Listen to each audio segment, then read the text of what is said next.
All right, welcome to Big Purpose Mastermind. I'm your host, Scott Wilhite. Super excited to have you on today. This show, this series, if this is your first time here, or if it isn't, just a reminder, this is for anyone who feels like they have a calling, a mission, a life's work to accomplish, something that I would call a big purpose. And you feel like that is bigger than yourself and you're not sure how to accomplish this, and maybe you feel daunted. Well, what we do in this series, it's a mastermind. We look at the masters of influence, people who are doing remarkable things. And we use them as case studies to figure out how we can live up to our purpose and do what it is that we were called to do. Pick and choose from all the best people. This week, of course, is Shetty week. Holy cow, got some really cool stuff. Super excited to introduce you to Jay, especially if you don't know who he is. You're going to be blown away by the amazing things that he has done and that he is doing. And hopefully that will help you with your big purpose. So the quote of the day today, let me start out with that. The quote of the day is from our friend Nelson Mandela. He says, "There is no passion to be found in playing small, in settling for a life that is less than the one that you are capable of living." Okay, you do have a big purpose. You do have a calling, a mission, a life's work to accomplish. And I'm happy to just kind of be on the journey with you. And, as we figure this out together, figure out how to actually accomplish that. So let me tell you a little bit about Jay Shetty. Actually, let me run through Jay Shetty week. All week, we are going to be talking about him. And today we are going to go over his origin story. How he uses that to make a difference, kind of where he came from. This is like understanding his superpowers, like Spider-Man when he got bit by the spider. It's understanding that origin story. And the reason that this is so important is for you need to know your identity. You need to know who you truly are, because until you know who you truly are, you can't make the full difference that you are capable of making. Okay, tomorrow we're going to talk about overcoming obstacles with Jay Shetty. On Wednesday, we'll talk about how he's using video to accomplish his big purpose. On Thursday, we'll talk about innovative video strategies. Wow, he is really killing it here. And then on Friday, we're going to talk about the clarity that he has on who he is serving. And this will help you out if you are still trying to figure out who it is that you're serving and, kind of putting all that together. It's a great way to finish off the week. So with that, let me jump into, actually, can I do just a little bit of training with you? Okay. So what I think is remarkable is that we live in a day and age when we can truly make a difference. Oh man, I mean, the power that we have right now to broadcast our voice, to get our messages out there is just incredible. It was like 20 years ago, actually, I guess it was about 19 years ago, I guess. My wife and I wrote a screenplay together. She wrote the book. I wrote the screenplay, which is the script for a movie. And we started shopping it around. I was really excited about this. It was a great faith-based film. Super excited to be able to get that out to help people kind of increase their faith. And it was this positive, feel-good message. And as I started sharing that around, I remember talking to a businessman and telling him my big problem is that I can't get the money to create this film. And he said, "Scott, that's not your biggest problem. Your biggest problem is distribution. I mean, you can get somebody to fund this and you can put all your buddies together and you can create a beautiful film, but nobody is ever going to see it. Because you see, there are only 6 distributors. And even though, you're doing this as an independent, you have to still play their game in order to get into any movie theater. And you have to have movie theater distribution in order for all these other things to happen." He said, "Scott, you're not going to get it out there." And I was really dejected.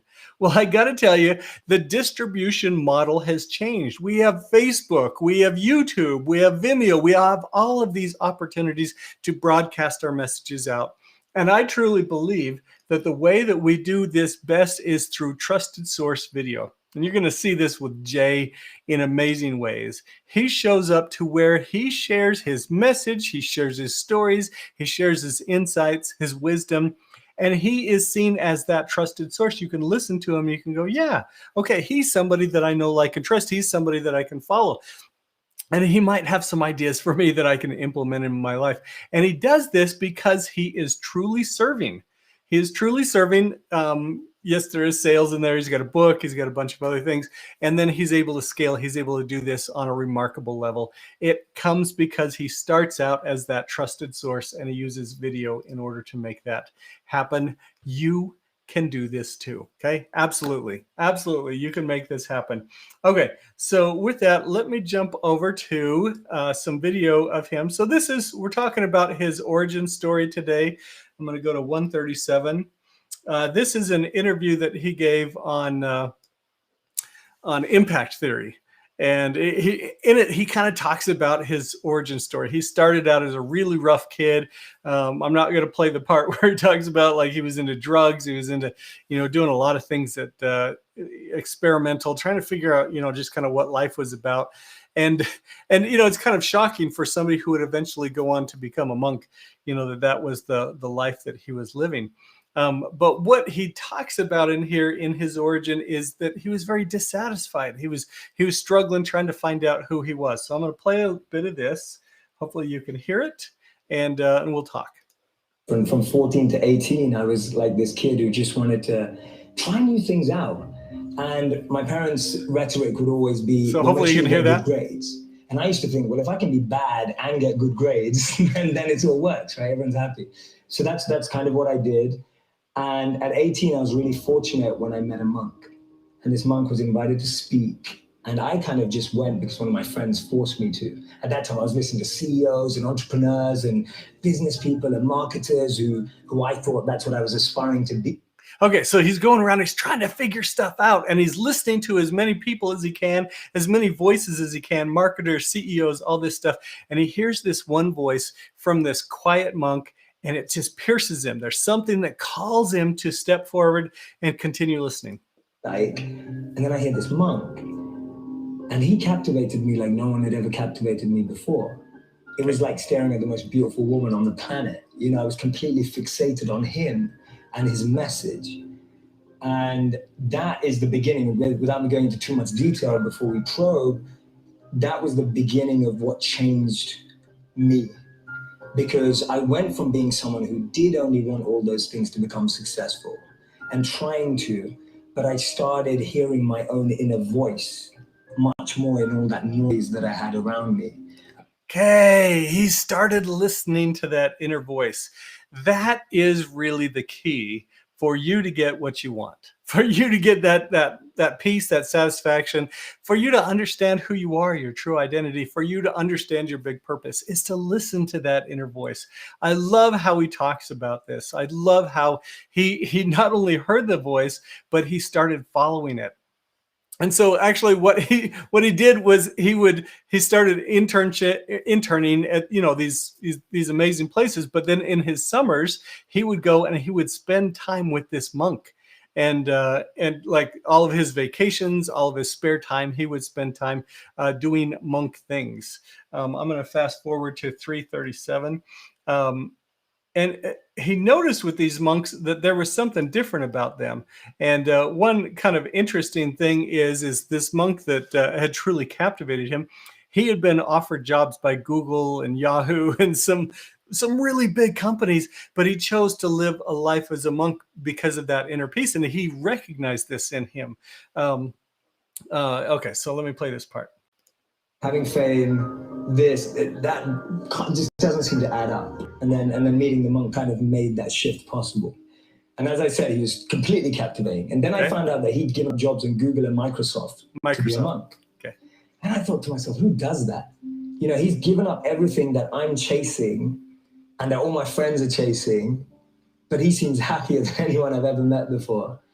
And he spoke about this incredible principle where he said that we should plant. Okay, so I'm just going to stop that part there. But he recognized something in him. He could see it. He could feel it. He was listening to that inner voice. Those are important parts for him discovering who he really was.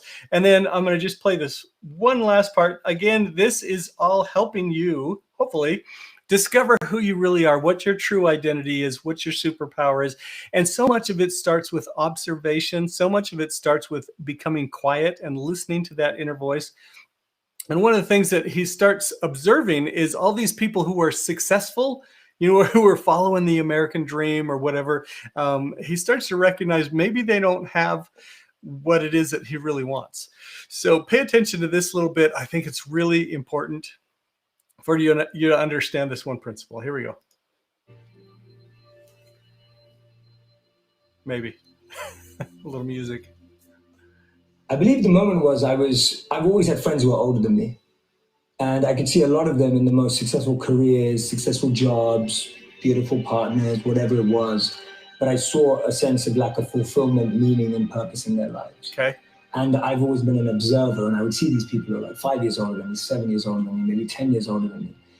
And I'd be watching them and go, is that the life I want? And often the advice I give to people today is fast forward where you are, look at yourself in 10, 15, 20 years time, and ask yourself the question, is that where I want to be? If you're in a company, look at the person who's 20 years ahead of you and ask yourself, is that where I want to be? If you're in a startup, look at where other startups have got to in similar roles and go, is that where I want to be? And if the answer is no, then you need to find a new path. Okay, I'm just going to stop it there. That he talks about the moment. Okay, in each of us, there is a moment of decision, a moment of choice, a moment of awareness. And his moment of awareness there was figuring out that these people that he was following, these people that were just a little bit older than him, he was like, is that the kind of life that I want to lead? This is your opportunity too. In whatever it is that you are striving for, pay attention to those that are just a little bit ahead on the path and make sure that they are getting the kind of life that you really want. Otherwise, don't use them as a role model. Okay. I mean, they may have one or two aspects of what you really want. Maybe they have money, maybe they have fame if that's what you're looking for, but they may not have the relationships. They may not have the peace. They may not have the kindness that you really want. Look around for mentors who have everything that you want and then model your life after them. Figure out what it is that they are doing or that they have done that has gotten them to that place. Okay, so anyway, that's just a little bit about origin story. That's a little bit about discovering our true identity, who we really are. When we have that clarity, when we get quiet, we listen to that inner voice that tells us the next right move, and we start to make those changes, those steps, and follow that. That's when remarkable things happen. Okay. Anyway, so excited to have you join. I hope that this is a wonderfully fulfilling week. If you have missed previous sessions of Big Purpose Mastermind, just go to schoolofhumanity.tv and you'll have access to all of these in here. You got Marie Forleo, Mel Robbins, Clint Pulver was amazing.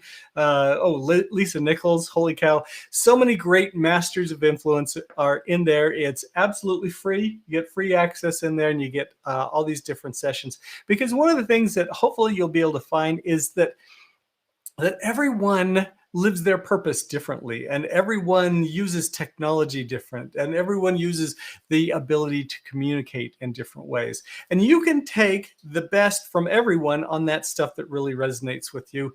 They're all different, and the way that they show up is remarkable in their own ways. You can absolutely do this too.